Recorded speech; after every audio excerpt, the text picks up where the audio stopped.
Amis, bonjour, amis d'internet.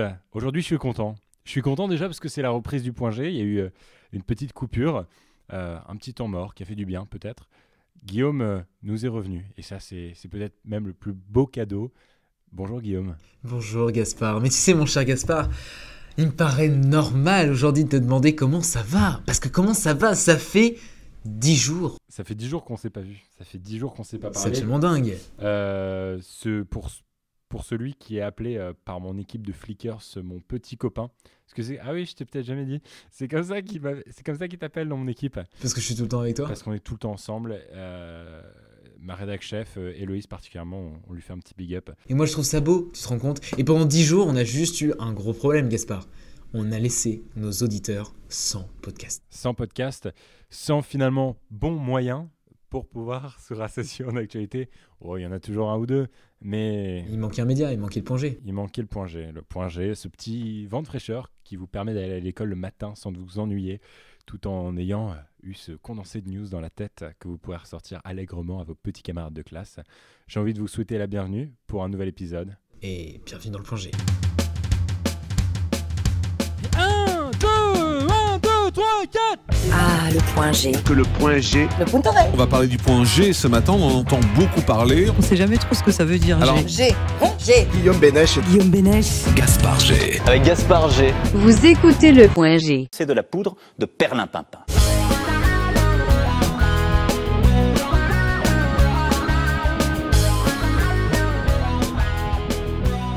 Et puis bon, vous connaissez le petit rituel, évidemment. On commence tout de suite avec un condensé de news. C'est le JT dans le point G. Première info, Guillaume Bénèche.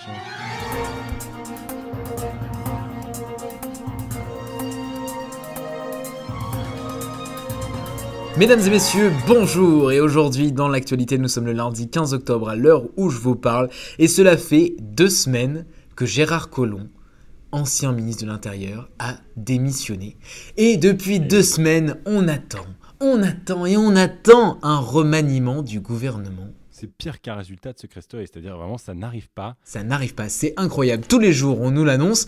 Et aujourd'hui, il était censé, ce lundi, en fin de journée, y avoir une annonce du gouvernement, une annonce d'Édouard Philippe et de l'ensemble des porte-paroles pour dire qui allait enfin succéder à Gérard Collomb. Parce que, pour vous dire un petit peu l'histoire, si vous n'avez pas suivi, Gérard Collomb a démissionné, Emmanuel Macron a refusé sa démission, et finalement Gérard Collomb a insisté pour démissionner, pour tout simplement pour se présenter à la mairie de Lyon, là où il avait déjà plusieurs mandats, et figurez-vous que aujourd'hui on attend toujours, nous n'avons pas de ministère de l'Intérieur, de ministre de l'Intérieur, puisque c'est Édouard Philippe qui assure l'intérim, et puis... Lorsqu'on pose la question au gouvernement, celui-ci nous répond toujours que la question du remaniement est importante, elle sera évoquée le moment venu, je cite, c'est ce qu'avait annoncé Édouard Philippe à Nantes ce lundi matin, et puis finalement on attend toujours, et déjà, ça avait été déjà le cas le 9 octobre, puis une autre annonce avait suivi le 10 octobre, expliquant que le remaniement n'aurait pas lieu avant le retour d'Emmanuel Macron d'Arménie vendredi dernier,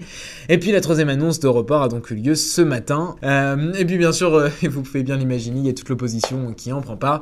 Ce n'est plus un remaniement ministériel, c'est un écroulement, celui de l'autorité du président. Qui a dit ça, mon cher Gaspard, à ton avis ? Marine Le Pen ? Eh bah presque, Jean-Luc Mélenchon. Bon écoute, ce qui est quand même très marrant et forcé de constater que tu as eu le temps de faire l'aller-retour Montréal-Paris et de t'absenter 10 jours, d'enregistrer une chronique, d'aller chercher des rendez-vous clients par-ci par-là. Tu as eu le temps de faire 1 milliard de trucs, tu as eu le temps de mener une vie entière et toujours pas de ministre. On en est au même point que le point G d'il y a 2 semaines finalement. Faire un remaniement ministériel, c'est un peu comme faire une sélection en équipe de France. Ma première info, elle est bien simple. Kylian Mbappé, 19 ans, en une du Time. C'est quelque chose qui est rare, quelque chose qui est quasiment du jamais vu, j'ai envie de dire. Kylian Mbappé, ce président de la République, se questionne Twitter. En effet, petite réaction suite à un tweet qui disait lui-même « Kylian Mbappé sera ce matin à Washington pour discuter du réchauffement climatique avec Donald Trump. Il rentrera ensuite à Clairefontaine pour le décrassage du jour, puis se déplacera en Indonésie pour venir en aide aux victimes du tsunami. » Le tweet qui vient par-dessus est très drôle. C'est un joueur de foot ou c'est notre président Kylian Mbappé qui est devenu en quelques mois une figure nationale, non plus seulement du monde sportif, mais de la France finalement, qui vient... représenter la France, la jeunesse française, l'ambition française partout et même à Et l'international. je trouve ça assez incroyable quand même, il arbore les couleurs de la France, du drapeau français, par le foot d'abord, et c'est là à ce point-là qu'on voit à quel point le football est une valeur en France, c'est au-delà d'un sport, au-delà d'une activité qui est le sport d'ailleurs le plus pratiqué sur le territoire de l'Hexagone, mais au-delà de ça, c'est vraiment flagrant de voir à quel point une personnalité comme Kylian Mbappé a pu devenir, depuis la Coupe du Monde, mais un monstre. Une figure, un modèle. Il y a quelques mois, un homme nommé Redouane Faïd s'est évadé d'une prison en France. C'était spectaculaire, multirécidiviste. La fois d'avant, il était parti en hélicoptère. Cette fois-ci, il a braqué et lâché des bombes sur les portes de la prison pour enfin s'évader. 3 mois de cavale recherché par Interpol et par toutes les polices françaises. C'était sûrement l'homme le plus recherché de France. Finalement, retrouvé quand même, il faut l'avouer, habillé en burqa pour sortir dans la banlieue parisienne. Je trouve ça incroyable. C'est-à-dire que le mec s'est caché à Creil pendant des mois alors qu'il aurait pu partir à l'autre bout du monde par n'importe quel moyen. Genre quand tu pars de prison en hélicoptère, tu peux te dire que tu peux être barré à l'île Maurice en 3 heures top chrono en ayant une bonne équipe derrière toi. Finalement, il était caché à Creil, il sortait habillé en burqa, tout simplement pour pas qu'on le reconnaisse, sauf qu'il y a quelqu'un qui a remarqué qu'il avait plutôt des allures d'homme plutôt qu'une allure de femme. Finalement, il s'est fait arrêter. Et tout ça pour dire que c'est très très étonnant, puisque les producteurs de Banlieue 13, de Taken, de Peppermint ont décidé de faire un film sur Redouane Faïd. C'est-à-dire que Hollywood est en train de récupérer cette histoire pour refaire un blockbuster. Je trouve ça incroyable. Et d'ailleurs, dans son livre autobiographique, Redouane Faïd, 46 ans, expliquait avoir visionné des dizaines de fois le film Hit de Michael Mann, dans lequel un policier incarcéré par Al Pacino purge sans relâche un braqueur que joue Robert De Niro. C'est incroyable. Mais finalement, c'est ce que j'avais posé comme question. Est-ce que finalement, Redouane Faïd n'est pas le prochain héros de GTA 6 Ça va se demander. Hein. Incroyable. Surtout qu'il a été retrouvé, apparemment, c'est un amateur de jeux vidéo, parce qu'il était amateur de deux choses, de la burqa apparemment, et du jeu vidéo. Je sais pas, c'est les deux mots-clés qu'on a retrouvés dans les articles. Et la première prison de laquelle il s'est évadé, c'est à Sequedin. C'est en fait mon ancienne ville, là où j'ai habité, et j'étais dans mon jardin quand j'ai entendu plein d'hélicoptères. J'avais peut-être 12-14 piges, tu vois.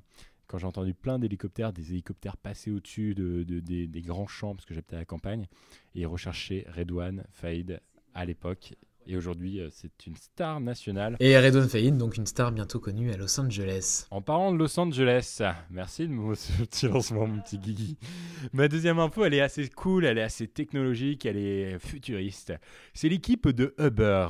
Uber Elevate élabore actuellement un produit de covoiturage pour le transport urbain appelé Uber Air. Un réseau de petits avions électriques qui décollent et atterrissent verticalement, appelé VTOL, V-T-O-L, pour décollage et atterrissage verticaux.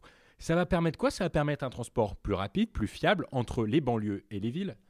Petit aparté, ayant habité à San Francisco, je peux vous dire que la périphérie et les banlieues de San Francisco sont, en termes de trafic, t'as jamais vu ça, mon pote. C'est-à-dire que vraiment, pour faire 20 bornes, t'en as pour 3 heures.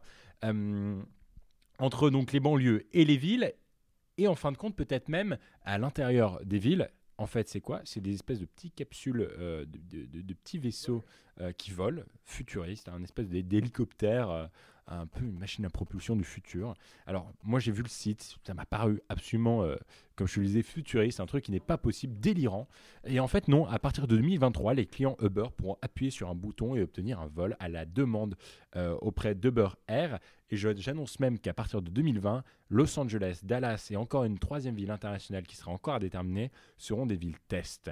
Et donc, on aura peut-être la chance à Montréal d'avoir Uber Air. Paris, ça risque d'être un trop gros bordel au niveau des autorisations. Non, mais c'est incroyable. Et dire qu'il y a quelques mois encore, on se posait la question si oui ou non il fallait interdire Uber, s'il fallait shut down Uber. Finalement, en 5 ans... Tu sais, ça va faire comme dans Retour vers le futur, ça se trouve, il va y avoir des embouteillages dans l'air. Peut-être qu'il y aura des embouteillages dans l'air. En tout cas, c'est absolument dingue. Et voir qu'en 5 ans, Uber a révolutionné le monde du transport et le transport urbain finalement. Et n'a pas fini de nous étonner. Mon cher Gaspard, là-dessus, étonnons-nous encore. Et je te propose un truc pour qu'on s'étonne à nouveau. C'est le super méga gros coup de cœur. C'est l'heure du super méga giga. Super méga coup de cœur. Alors que toutes les librairies ferment les unes après les autres, deux femmes, Anne-Laure Vial et Delphine Bouettard, viennent de créer l'une des plus grosses librairies parisiennes, en plein milieu du 2e arrondissement de Paris, sur le boulevard Poissonnière. Ils ont repris un vieux bâtiment qui a accueilli énormément de choses, marchands de soieries, magasins de jouets, bars, salles de cinéma, avant de découper en 2 boîtes de nuit, le Pulp et le Scorp, pour ceux qui ont connu ça, puis ensuite transformé en magasin d'habillement pour enfants. Et là, il se trouve que cette librairie, c'est quand même dingue, va remplacer un magasin de vêtements, et non l'inverse, comme c'est fréquent. Et c'est ce qu'a dit Madame Bouettard, avec un grand sourire d'ailleurs. Et bonne nouvelle, c'est au métro Bonne Nouvelle. C'est juste à côté du Grand Rex, si tu vois où c'est. Et moi je trouve ça assez dingue. Paris a perdu quand même 350 librairies depuis les années 2000. Je trouve ça assez incroyable qu'une librairie de cette sorte, qui ne soit pas affiliée à un gros groupe comme la Fnac, puisse s'ouvrir aujourd'hui. C'est un énorme pari pour tous les Parisiens, c'est le cas de le dire, qui nous écoutent. Allez vous rendre dans cette nouvelle librairie, soutenez cette initiative, il faut le faire, c'est absolument génial, c'est dingue, on a encore énormément à lire aujourd'hui en France, à être attaché au papier, il faut le faire, il faut le soutenir parce que le papier c'est beau, c'est chouette et ça coûte pas si cher que les livres numériques. Alors franchement, habillez votre librairie, habillez votre bibliothèque chez vous, habillez votre salon, votre bureau, rendez un peu plus lourd vos sacs et rendez-vous chez Madame Bouettard et chez Madame Vial. Chaque fois c'est genre l'hyperbole, genre extraordinaire, monumental. Mais c'est génial, vrai, c'est incroyable de faire non, ça. Non, c'est très cool, c'est Je trouve très ça cool. c'est génial, c'est un pari de dingue. Super méga coup de cœur. Bonjour Emmanuel Macron. Hier en Haute-Savoie, une battue était organisée par des chasseurs. Un cycliste a été tué par l'un d'entre eux. Par respect pour la victime, je propose d'arrêter immédiatement la saison de la chasse. Ou par respect pour les chasseurs, on continue. Tels étaient les propos. Les propos de qui, Guillaume Ménage? J'ai vu passer le tweet. C'est quoi, Rémi Gaillard. Rémi Gaillard qui balance ça hier sur Twitter. Je relais. Pourquoi je relais? Parce que finalement, moi je me dis, et si on disait aujourd'hui en France, adieu à la chasse, adieu à la corrida, définitivement, rien que pour l'honneur des chasseurs ou des toreros, parce que faut quand même le dire, t'as l'air sacrément con en bottes aigle ou avec des chaussettes roses, c'est pour les petits mecs de la corrida. Sérieusement, je trouve que bon, il était casse-couille à bien des égards, notre Rémi Gaillard national. Des moments probablement certainement too much, mais finalement je soutiens et je relais cette initiative parce que pour avoir grandi dans un univers campagnard où il y a énormément de chasse, où il y a donc pour le loisir hein, typiquement, et pour aussi avoir pas mal voyagé en Espagne et dans le sud de notre chère France, eh bien finalement je me dis que parfois il y a encore quelques pratiques qui me semblent un petit peu barbares. Et je range d'ailleurs là-dedans exactement les parcs animaliers qui enferment des orques massifs dans des petits bassins de 20 mètres sur 20 mètres. Voilà, moi c'est une petite proposition, je sais pas ce que t'en penses Guillaume, du coup c'est un peu plus débat, mais j'ai vu que tu n'avais pas relayé mon tweet et du coup je voulais te confronter en face. Moi je suis totalement d'accord pour la corrida. Ça vraiment complètement d'accord pour le fait qu'elle soit interdite. Pourquoi? Parce que c'est barbare, parce que ça sert à rien, il n'y a aucun spectacle là-dedans. Alors je peux comprendre que pour certains touristes étrangers, ça doit être génial, genre je pense ici aux touristes asiatiques. Ok, mais à la limite on les connaît les arguments de corrida. Mais je trouve ça, non, pour le coup c'est barbare. La chasse en elle-même, là, tu vois, par rapport à l'accident, je me dis, est-ce que c'est pas la première fois? Moi, il y avait quelqu'un dans mon collège, un garçon, qui a été tué comme ça par un chasseur sans faire exprès, parce qu'il avait le fusil sur l'épaule, il s'est retourné, il n'avait pas désarmé. Et là, tu vois, c'est une responsabilité personnelle. Dans le sens, aujourd'hui, la chasse, il y a des dérives, on le sait, il y a des dérives des chasseurs. Et ça, c'est un problème qu'il faut gérer. Et je pense que bien que la chasse soit très très encadrée, il y a encore des soucis. Mais c'est quoi tes arguments de défense de la chasse? La chasse à la perdrix, etc. Moi, je n'ai aucune. Sincèrement, ça m'intéresse pas du tout et j'en ai rien à battre. Maintenant, si quelqu'un a envie de tirer sur un pigeon pour le bouffer au barbecue ensuite, bah soit qu'il le fasse. Mais le seul truc qu'il doit y avoir derrière, c'est que ça va être complètement beaucoup plus encadré, qu'il y a certains animaux qui ne doivent plus être chassés. Parce qu'il y a des animaux aujourd'hui où c'est barbare quand tu vas tirer sur un cerf. Moi, les arguments que je voyais pro-chasseurs sur Twitter, sur la toile, c'était quoi? C'était pour réguler l'écosystème. Et finalement, non, c'est ridicule parce que l'écosystème il se régule automatiquement. Oui, c'est ça, il n'a pas besoin de l'homme pour pouvoir. Sinon, ça ferait longtemps qu'il n'y aurait plus d'animaux. Tu vois. Je veux dire, non, pour le coup, c'est ridicule. Mais après, voilà. Mais alors, je comprends pas pourquoi.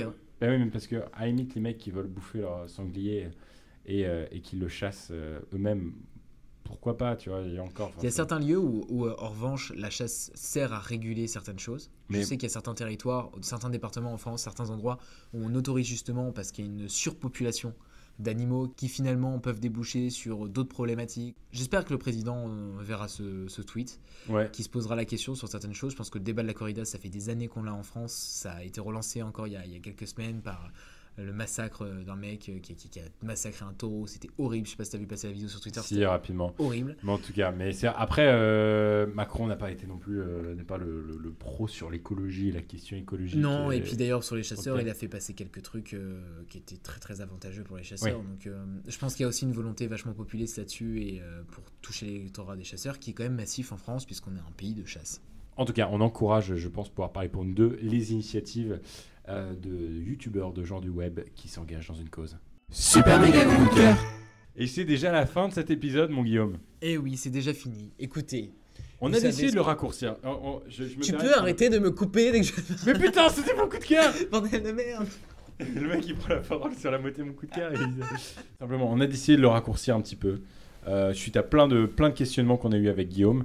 Je pense que le format là va être un peu plus court, va être un tout petit peu en dessous des 20 minutes. Et finalement, c'est peut-être pour le mieux. Dites-nous ce que vous en pensez dans les commentaires. Et puis nous, bien sûr, on va encore continuer à travailler, on va continuer à vous proposer de nouvelles infos, essayer de réfléchir à un nouveau concept qu'on pourrait pourquoi pas intégrer à l'émission, des Tout à petites fait. choses courtes. Si vous avez des idées, vous directement, des choses dont déjà vous aimeriez qu'on parle, parce que je sais qu'on a eu plusieurs débats qui nous ont été proposés, qu'on a envie de traiter, mais il nous faut du temps pour le faire, parce que c'est aussi de la recherche et on veut pas faire n'importe quoi. Tout à fait. N'hésitez pas à le dire. Si vous avez des idées de concepts, de moments qu'on pourrait ajouter dans l'émission, allez-y, faites-en nous part.